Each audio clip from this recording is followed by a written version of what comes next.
Sapo përfundova një bisedë telefonike me presidentin Vladimir Putin të Rusisë. Telefonata zgjati rreth 1 orë 15 minuta. Diskutuam mbi sulmin ndaj avionëve rus të ankoruar nga ana e Ukrainës, si dhe për disa sulme të tjera që kanë ndodhur nga të dyja palët. Ishte një bisedë e mirë, por jo një bisedë që do të çojë menjëherë drejt paqes. Presidenti Putin u shpreh edhe shumë fort se do duhet të përgjigjet ndaj sulmit të fundit mbi bazat ajrore. Diskutuam gjithashtu për Iranin dhe faktin se po mbaron koha për vendimin që Irani duhet marrë në lidhje me armët bërthamore, një vendim që duhet merret shpejt.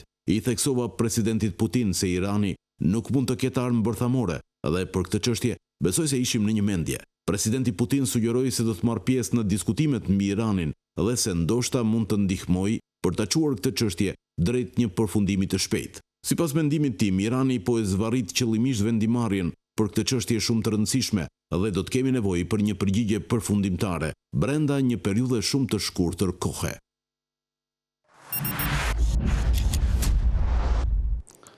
Mirëmbrëma dhe mirë se erdhët në 360 gradë. Në të vërtetë, kjo bisedë midis Donald Trump dhe presidentit rus Putin është kryer edhe nga fakti dhe kryesisht paktën ky është komenti dhe analiza kryesore që bëhet sot në mediat më të rëndësishme të botës, është fakti që dihet tashmë nga shërbimet sekrete amerikane dhe ato britanike që po përgatitet një hakmarrje shumë e fortë ndaj Ukrainës për, po themi, sulmin e aeroporteve me aeroplan strategjik që Ukraina organizoi me dronë dhe saj, dhe si thosh një lloj turpërimi publik që ju bë shërbimet të sigurisë ruse, nga njëra anë, dhe dyta dëmi i vërtet shumë i madh material i imazhit dhe bile sulmi mbi urën që lidh kontinentin, po themi me Krimen, pra Rusinë me Krimen që u bë dje, dhe sot në këto momente që flasim, qarkullon një lajm shumë i fortë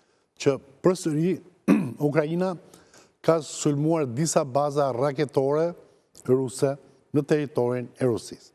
Tani duket sikur ankthi për të mos patur një hakmarrje e cila mund të krijojë një reakcion zinxhir dhe në këtë reakcion zinxhir të përfshihen edhe vende të tjera për shkak të reprezaljes ruse ndaj Ukrainës, duket se Trumpi ka dalë përpara me një bisedë telefonike, sigurisht që thelbi i cilës mbahet sekret.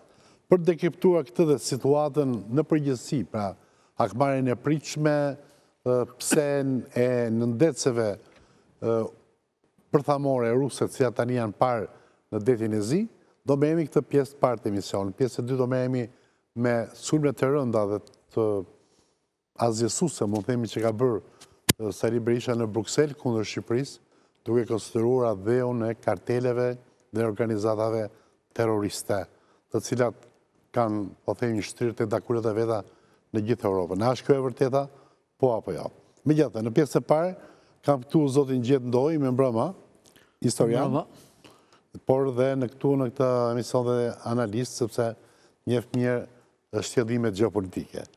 Zotin Det Prenga, me mbrëma general, mirë se rikthehesh në 360 gradë. Mbrëma, faleminderit për ftesën. Alfred Pundumi, me mbrëma. Me mbrëma, faleminderit për ftesën. Alfred, ekspert i gjeopolitikës. Dhe Enida Bozhegu, eksperte e drejtës ndërkombëtare. Me mbrëma, Enida. Pse e pak kështu si lidhje losme sot? E kemi Mishën në lidhje? Misha Pumon? Do ta kemi, besoj. Përshëndetje, mbrëma. Përshëndetje, Misha, mirë se erdhe. Po e filloj pak nga mirë se erdhe. Po e filloj pak nga Enida. Enida, beson ke, po themi, ke kuptimi i hakmarrjes, çfarë do të fitonte, çfarë do humbiste Federata Ruse në që s'do hakmerri në mënyrë radikale ndaj Ukrainës? Po, unë nuk e mendoj që hakmarrja është një pjatë që rusët e servirin të menjëhershme, të paktën jo në gjakndësie sipër të veprimeve. Kuptohet që ato edhe po studiojnë situatën, pasi duhet kuptojmë që Amerika po bën ndërmjetësin në këto momente, duke parë edhe zhvillimet e fundit fare me takimin e Trumpit me atë që është dhe kancelari Merz i Gjermanisë, kuptohet që ka diçka më shumë. Ai ishte perceptimi i Trumpit në lidhje me hakmarrjen, por se sa Putin do ta realizojë, shpeshherë Rusia në loz underground, nën shtresëzimin e komunikimit. Mendoj që po pret. Unë nuk mendoj që ka një... Presidenti i Shtetit Bashkuar të Amerikës për një bisedë këmbgulse me atë që dikur quhet telefoni kuq me Vladimirovich Putinin, do thotë që ai ka një informacion primar se diçka po zihet. Që situata është e tillë, por mendoj që është në Rusia po blen. Pavarësisht riskut dhe gjithë asaj që është koncepti i imazhit, që është i dëmtuar, por në një situatë... Po blen dhe po goditet njëkohësisht. Është risku. Është një lloj risku që ata e kanë marrë parasysh, sepse mos harrojmë që ka edhe një marrëveshje tjetër me ato që janë armët e tjera, që është partita e armëve që u dorëzua dhe u dha autorizimi për sa i përket, ju e dini dhe më mirë se unë, gjuajtjes me trajektore në territor brenda Rusisë që vjen nga antarët e tjerë të NATO-s. Kështu që për mua Rusia është duke bler, pavarësisht riskut që po merr në territorin e vet, po shef deri ku shkon dhe cilët janë armatimet që i ka vënë në dispozicion, po i quaj NATO, Ukrainës në këto momente. Do ketë hakmarrje. Por nuk e mendoj kështu të menjëhershme, tani aty për aty. Pak më e studiuar do t'jetë, dhe më e rëndë. Zoti Pumo, qa thuhet, çfarë vlon mediat ruse për kundër Ukrainës, kundër këtyre, bile dëgjova disa deklarata që vinin nga Kremlini, duket se dhe ishën të Putinit, që me këtë Zelenskin e kur nuk do të negocojmë, sepse ai është nazist, do të denazifikojmë në Ukrainën, në fjalë duke një nerv i zbuluar në fjalët e Kremlinit. Të rezulton kështu? Nuk më rezultoni nervozuar shumë, dhe kjo është më e rrezikshme kur është gjaktohet ashtu siç thamë të drejtë bashkëfolësja, Rusia hakmarrjen e servir për herë të ftohtë. Dhe pritet ndoshta edhe sot mund të ketë një përshkallëzim edhe bombardime të pikave nevralgjike të Ukrainës, që mund të jenë jo vetëm domethënë energjetika, por edhe portet, edhe bazat të tjera ushtarake, edhe domethënë ndërtesa të ministrive të ndryshme që mund të jenë për shembull të shërbimeve sekrete e tjerë. Pra, dhe kjo nuk do të jetë një goditje siç flitet në mas mediat ruse, nuk do të jetë një goditje e vetme apo një ditë e vetme. Mund të jetë e përshkallëzuar dhe një situatë që një hakmarrje siç e konsiderojnë ata, që do të jetë duke përparuar në front, biles sot u dha një lajm që forcat ruse janë futur tashmë në zonën e Dnjepropetrovskut, që tashmë është jashtë në zonës së Donetskut, pra avancimi i tyre vazhdon. Gjithashtu në zonën e Sumit, ku po vazhdojnë gjithashtu avancimit e ushtrisë ruse, dhe flitet që do të bëhet një kombinim i goditjeve me raketa dhe dron, gjithashtu përparimet në front, por edhe goditjet e tjera ne vetëm mund t'i imagjinojmë. Misha, unë kuptoj këtë, por ka përshtypjen se ka një vështirësi Putini në atë rrëfimin e tij politik, historik, dhe po themi të origjinës së Ukrainës, apo jo? Pra do të thënë, Ukraina, sipas rrëfimit, tani nuk e di unë sa autentike është, rrëfimit rus është djepi i qytetërimit dhe i gjuhës ruse. Apo jo? Dhe madje shumë e drejtë. Kombi Ukrainës, sipas këtij rrëfimi, nuk ekziston fare, është vetëm një dialekt apo një deviacion i vogël. Thënë kjo, si munden rusët të bombardojnë dhe të masakrojnë vëllezërit e tyre që kanë dalë sipas tyre nga rruga e Zotit, por gjithsesi janë vëllezërit e tyre? Këtu është edhe më duket sikleti, nuk mund bëj dot Putini shumë dëme kolaterale në bombardime. Jo se nuk ka bërë goxha, po nuk mund t'i bëj ato masivisht. Drejt e keni juve, po me logjikën tuaj lufta nuk do fillonte fare, dhe unë jam dakord me ju. Por unë mendoj që lufta është e palogjikshme, ha? Unë absolutisht. Paqe e keqe është shumë më e mirë se lufta e mirë, as diskutohet. Por ka njerëz të tjerë që luftojnë, që i pëlqen lufta dhe që vazhdojnë luftën. Qartë. Dhe në logjikën e luftës, do me thënë do ketë absolutisht nuk kam asnjë lloj, do me thënë, më dyshje këtu që kjo luftë do përshkallëzohet shumë më keq se sa ishte. Dhe për fatin e keq të Ukrainës do ta psojmë më keq akoma. Dhe biles flitej që sot, për shembull, ku flasim për dëmtimet disa miliardëshe dhe të imazhet që është i padiskutueshëm që u godit Rusia në mënyrë të shumë të madhe dhe të fortë, por që flitet që gjithashtu nuk ka qenë vetëm Ukraina, por me mbështetjen sidomos të Britanisë së Madhe, kjo është fakt. Por nga ana tjetër është fakt edhe që thanë që për shembull këta avionët nuk që kanë dëmtuar dhe aq shumë dhe mund të remontohen. Edhe kjo është një fakt. Pra, ndoshta ka qenë kjo në telefonat e Trumpit me Putinin një diçka që ti goditi, po jo dhe aq shumë që mos i vrasësh fare. Thirrje njerëzore është. Po lumbi. Vërtet është shumë shqetësuese për shkallëzimi i situatës dhe i tensioneve, por në anën tjetër ka përpjekje të pandalueshme nga presidenti Trump, nga administrata e tij. Tani është ndërgjegjësuar dhe Gjermania pas vizitës së Hercit në krah të Trumpit, duket shumë e vendosur që të shkoj pas linjës së Trumpit për të pushuar këtë luftë. Biseda mes Herc dhe Trump sot ishte shumë bisedë konstruktive, ishte bisedë që ndan të njëjtin shqetësim për situatën e përshkallëzuar dhe përkeqësuar në Ukrainë. Rusia kuptohet që ka potencial ushtarak dhe mund të godasin fort, por nëse godet fort do jetë shumë me pasoja ndoshta edhe për Rusin, pasi do të ketë përshkallëzime tjera dhe do të ketë kundërgoditje. Kjo lloj situatesh me goditje dhe kundërgoditje në këtë pikë, ku në 5 muaj janë bërë disa takime, janë bërë 2-3 telefonata mes Trumpit dhe Putinit, janë fut shumë aktor dhe aktor të kryesor politik botror për të vendosur paqen, nuk ishin të duhura dhe duhet të ndalohen. Aq më tepër ka pasur telefonat mes Putinit dhe Papës, ku çdo aktor i rëndësishëm politiken, botrore, historike, po kërkon paqe. Dhe besoj se Putini dhe Rusia janë shumë të vëmendshëm dhe s'do godasin fort për të përkeqësuar situatën.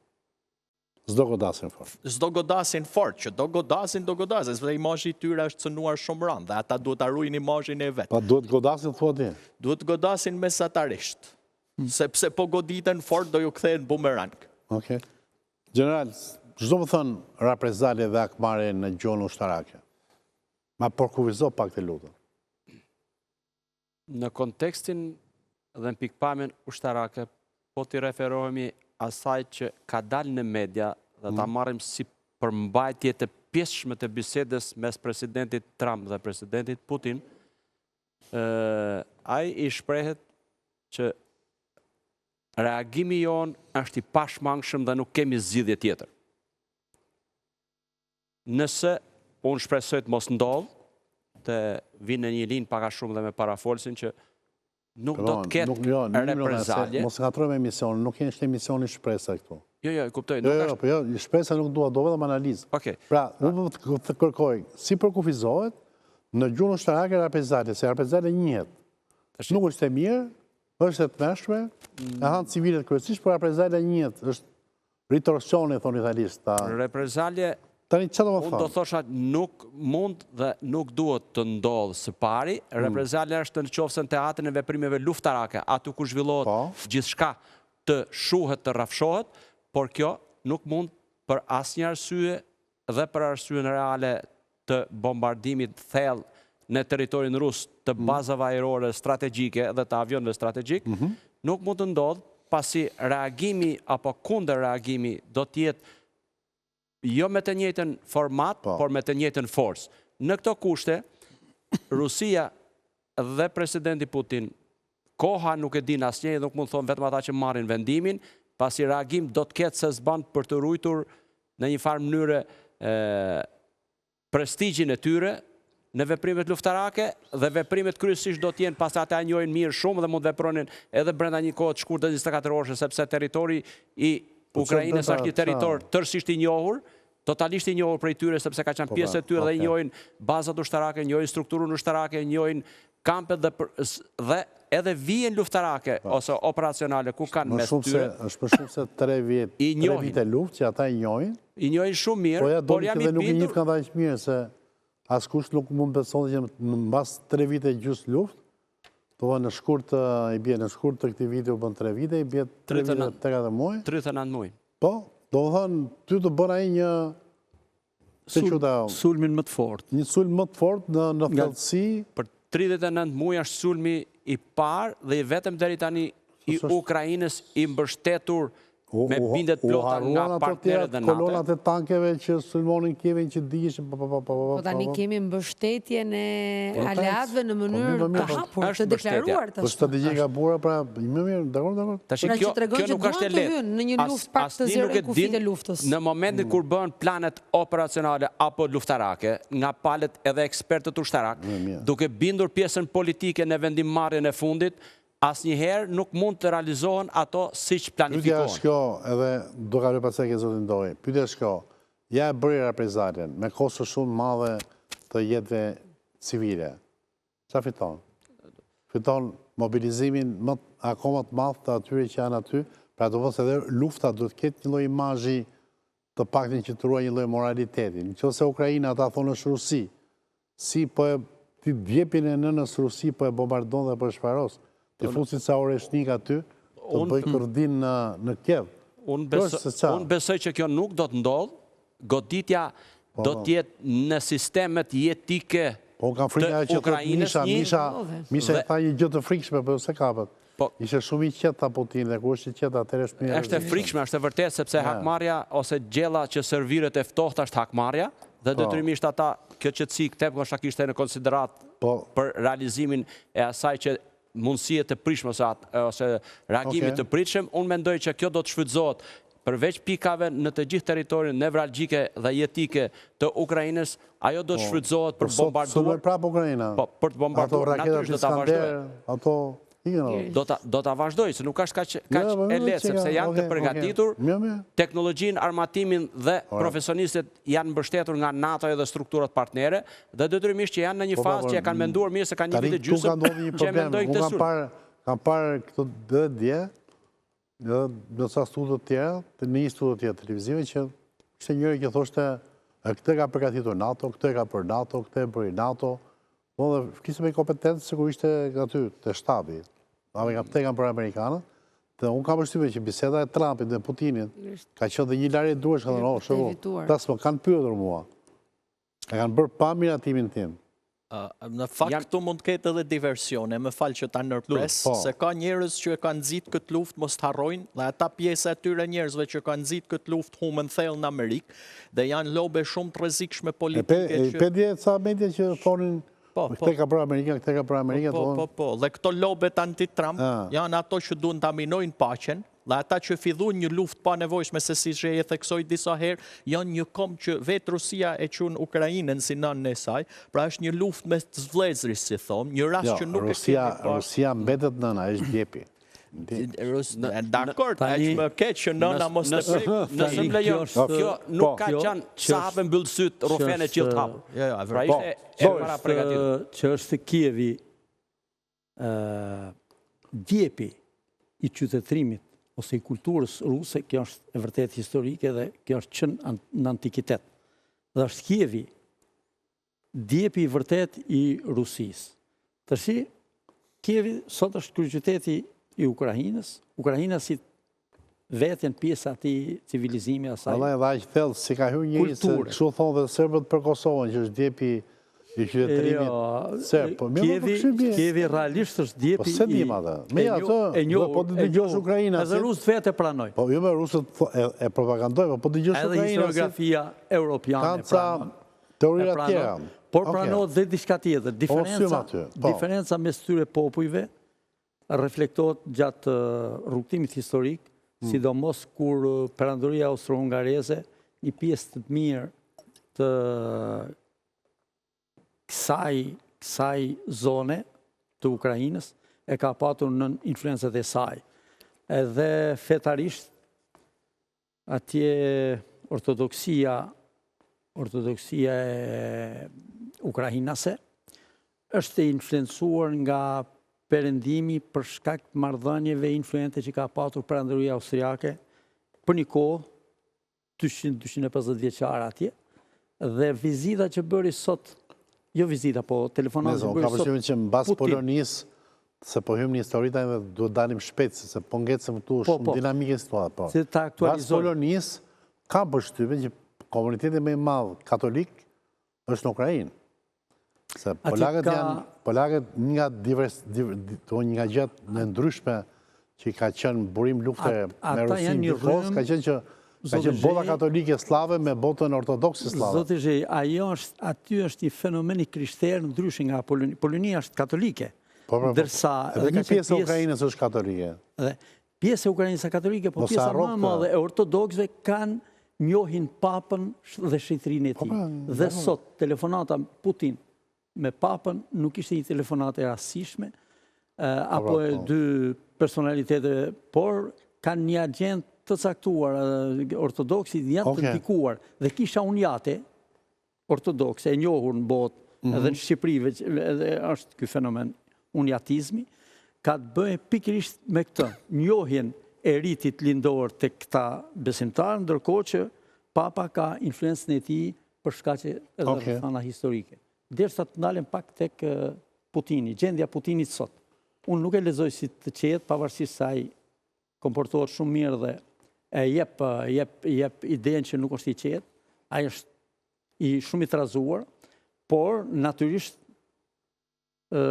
po maturon një reagim, sepse është turpruese goditja që ka bërë Ukraina për të, dhe ai ka nisur me Këshillin e Sigurimit takimet, natyrisht atje ka nxjerrë konkluzionet e vetaj, por nuk mund të bëjnë veprime të mëdhaja dhe reprezalje të mëdhaja. Qa faj kanë Ukrajina si tani që doganjerët e vetë, shërbimet e veta inteligente brenda teritorit, me diplomacinë ndërkombëtare. Hyn ato kamionët 4300 km në thellësi, edhe thonë po shesim shtëpia, kështu dacha prej druri, hapet kapaku i kamion. Kush e kapaku kamionit? Më pas panzini kur baron biseda. Gjithsesi. Hapet ai dhe dalin dronet.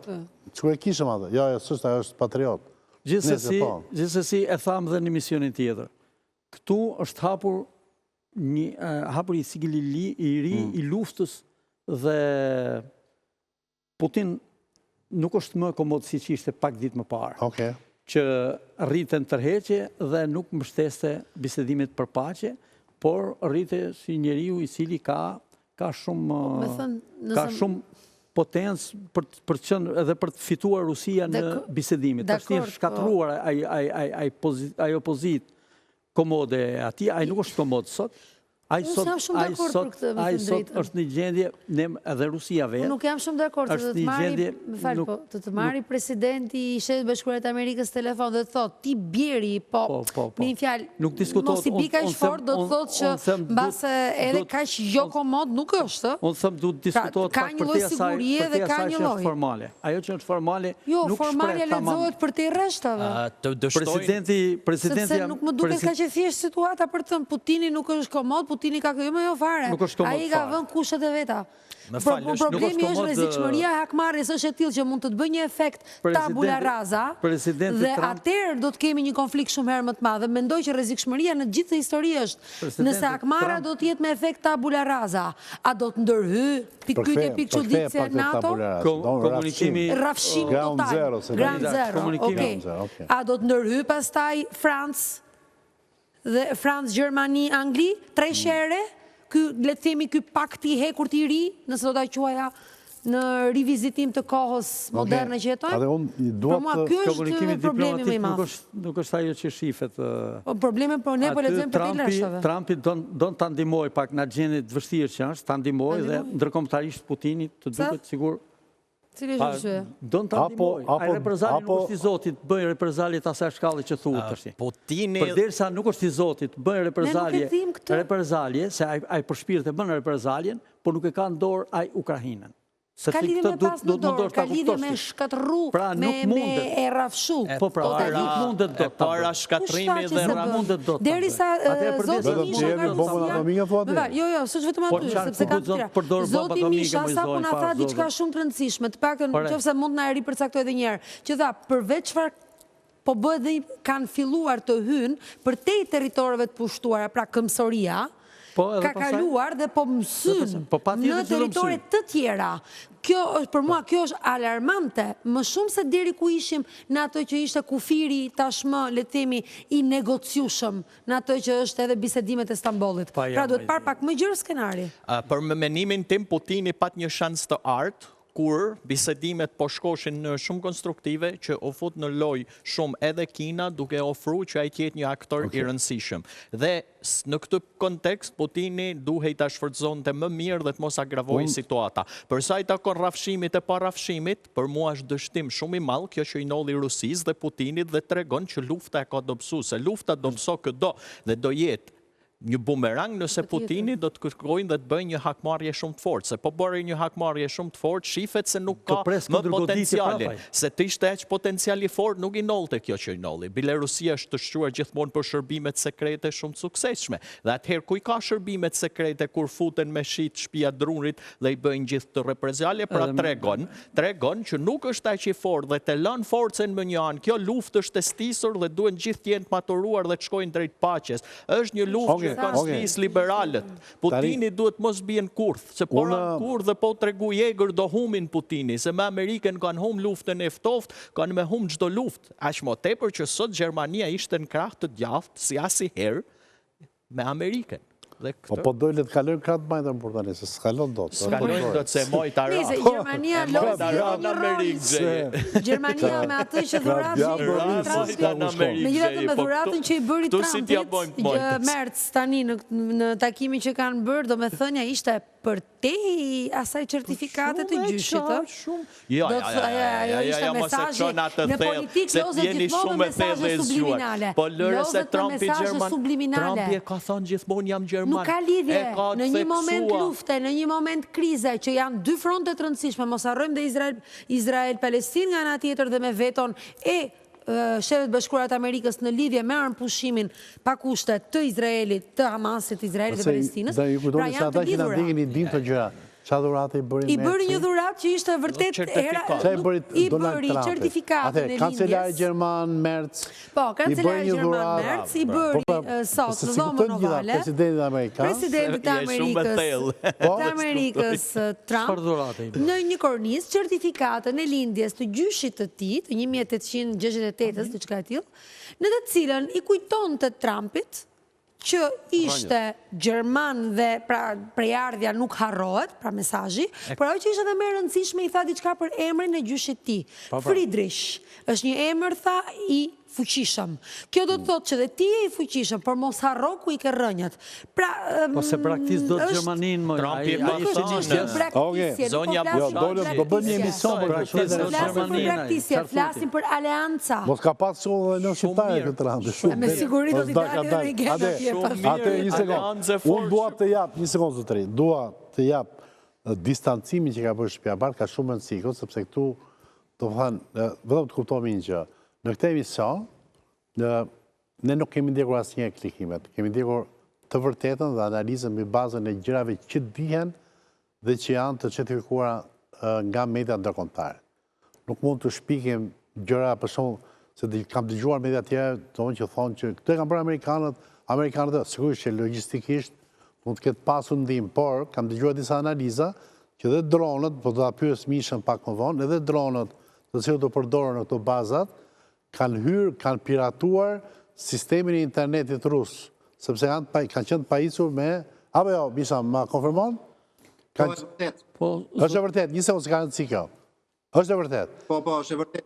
Dhe, po pra se u thellova në këtë gjë, se dhe unë kisha dyshimin, gjithë kam i dyshimin që mos ka qenë logjistika amerikane, dhe kam patur, dronët kam pasur atë celulën, qelizën celulare të telefonisë ruse. Dhe me ato janë orientuar. Po, lokale. Lokale, lokale.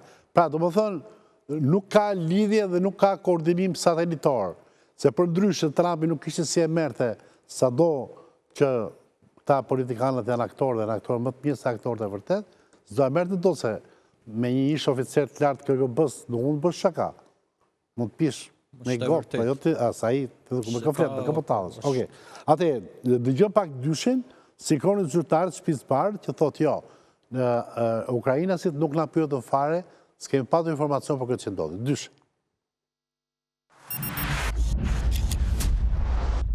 Was President Trump informed in advance by Ukraine that the attack is coming? He was not. It's been a couple of days since Ukraine made that audacious drone strike on Russian airfields.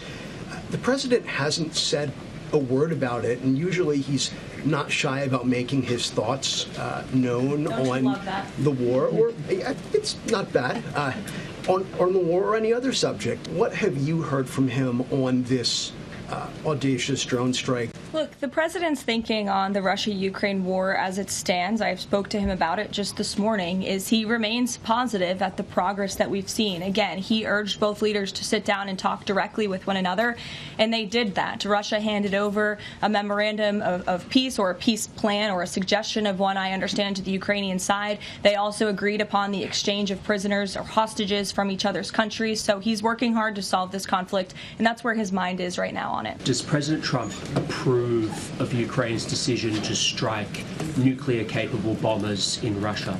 I would like to let the president speak on that himself.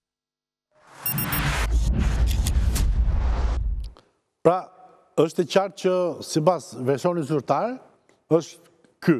Misha, më thuaj pak, dua ta kaloj pastaj në pjesën tjetër, këtë detajin e përdorimit të internetit lokal që përdorën ta, po themi, ta shërbimit inteligjencës Ukrajinas e që bën të sulmin.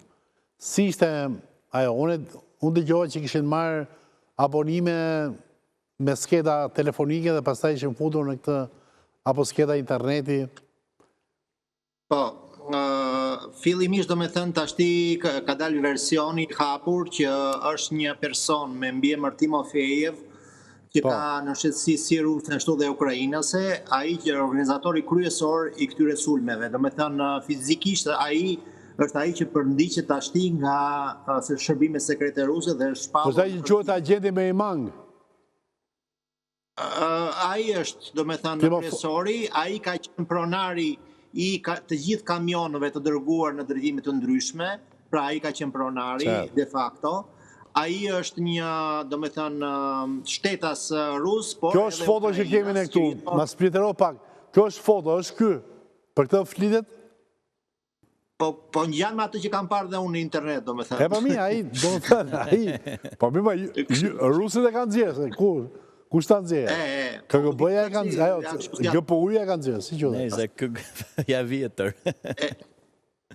Edhe këta do me thënë pajisjet kanë ardhur nga Kazakistani, flitet që i kanë prur të gjitha nga Kazakistani, në qytetin e Çeliabinskut, që është në kufi me Kazakistanin, në jug të Uraleve. Aty ka qenë celula e grumbullimit të dronëve, aty kanë marrë me qera një depo të madhe, ku janë, do me thënë, montuar dronat, ku janë montuar dhe shtëpit, do me thënë, prej druri dhe qatit. Qatit flitet që të kenë pasur një mekanizëm jo të lidhur do me thënë, me celular dhe me telefona, por ka qenë një, do me thënë, skemë teknike elektrike që vijë në punë. Se si e pastaj hapeshin, nuk e di, por që thanë nuk ishte lidhje me telefoni. Jo, unë telefonia, se u zjatëm shumë, po është interesantë. Vete për dronët. Pra, për dronët, për pilotët e dronëve, pra ata që lidhin me internet, sepse pa internet që do për droni. Ata që lidhin dhe bëjnë pilotimin e dronit në internet... Dronët ishte të lidhur me internet, por operatorët, do me thënë, kanë qënë shumë largë. Nuk ka qënë ky Timofejevi që i drejtonte. Kanë qënë, do me thënë, po kanë qënë aty të kamionët. Po, oke. Pra, do me thënë... Kanë qënë në Ukrajinë, në Kiev ata operatorët. 4700 km largë? Si i vidë sinjali atyre? Apo me internet? Sinjali vjen, do me thënë, tek droni dhe vjen nga telefonia lokale, ndërsa interneti është për të gjithë dhe funksionon. Pra, ka ju... Oke. Edhe unë nga juve jam një 3000 km largë, po funksionon. E di, po ti nuk shtyp do të një buton, apo e shtyp? Kujt djetë teknologjia varet ruse? se si Okej, pajisës dakor. mjaftë. Jo, mos e shtyp. Atere, ujë qafshtama, optika Luani dhe publicitet dhe pas pak temi.